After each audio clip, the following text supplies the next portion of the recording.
পারস্পরিক সুবিধার জন্য বাংলাদেশ ও স্পেনের মধ্যে ব্যবসা বাণিজ্য শক্তিশালী করার প্রয়োজনীয়তার উপর গুরুত্বারোপ করেছেন প্রধানমন্ত্রী শেখ হাসিনা। বৃহস্পতিবার গণভবনে শেখ হাসিনার সঙ্গে স্পেনের রাষ্ট্রদূত গ্যাব্রিয়েল মারিয়া চিস্তিয়াগা ওচুয়া ডি চিনচক্রের সঙ্গে সাক্ষাৎকালে তিনি একথা বলেন।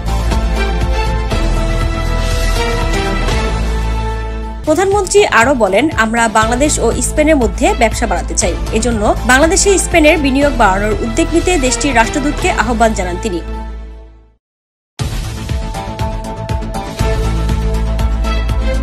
ষষ্ঠ উপজেলা পরিষদ নির্বাচনের প্রথম ধাপে বিজয়ী ঢাকা বিভাগের উপজেলা চেয়ারম্যান, ভাইস চেয়ারম্যান ও মহিলা ভাইস চেয়ারম্যানের শপথ গ্রহণ অনুষ্ঠান ঢাকা বিভাগীয় কমিশনার কার্যালয়ে অনুষ্ঠিত হয়েছে। ব্যারিস্টার তাহরিম হোসেন সীমান্ত শপথ গ্রহণকালে বলেন, সমগ্র মির্জাপুরবাসীকে, প্রাণপ্রিয় মির্জাপুরবাসীকে যারা আমাকে বিপুল ভোটে বিজয়ী করেছে সেই সাথে ধন্যবাদ জানাই।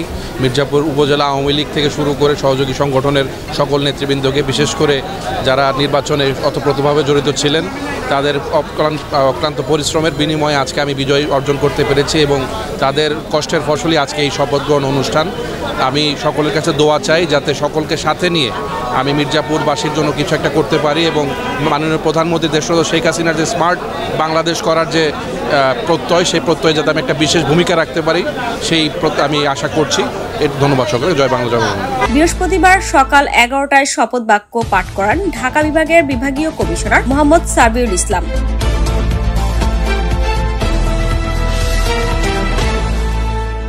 চঞ্চল হোসেনের বিরুদ্ধে তার স্ত্রী খালেদা জাহান মিমকে আত্মহত্যার প্ররোচনার অভিযোগে নারায়ণগঞ্জ বিজ্ঞ জুডিশিয়াল ম্যাজিস্ট্রেট আদালতে গতকাল মঙ্গলবার মামলা দায়ের করা হয়। জানা যায়, চঞ্চল হোসেনের সাথে মামলার বাদী ইমরান হোসেন মিঠুর কন্যা খালেদা জাহান মিমের বিয়ে হয় গত 17 ডিসেম্বর। বিয়ের পর থেকে চঞ্চল যৌতুকের দাবিতে প্রায় শারীরিক ও মানসিক নির্যাতন করে আসছিল। এরই মাঝে চঞ্চল অন্য একটি মেয়ের সাথে পরকীয়ায় লিপ্ত হয়। এ সময় মিমের বাবা বলেন, এটা চলে গেছে আমার মেয়েকে বিয়ে দেওয়ার, মনে করেন বিয়ে দেওয়ার মুহূর্ত থেকে শুরু করে এই পর্যন্ত মেয়েকে নির্যাতন করে আসছে, শারীরিক এবং মানসিক নির্যাতন করছে। পাশাপাশি সে যৌতুক অনেক সময় টাকা চাইছে এবং সর্বশেষে 3 লক্ষ টাকা চাইছে।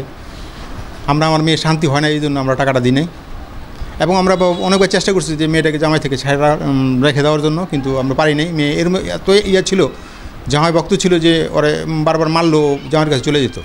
আমার অভিযোগ যেহেতু আমার মেয়েকে ও হত্যা করছে, এই জন্য আমি উপযুক্ত বিচার চাই। যেহেতু আমার মায়ের চিঠিতে লিখেও গেছে যে বাবা আমাকে চঞ্চল আমাকে বাঁচতে দিল না, চঞ্চল জামাই, মেয়ের জামাই চঞ্চল আমাকে বাঁচতে দিল না, তুমি চঞ্চলের উপযুক্ত বিচার।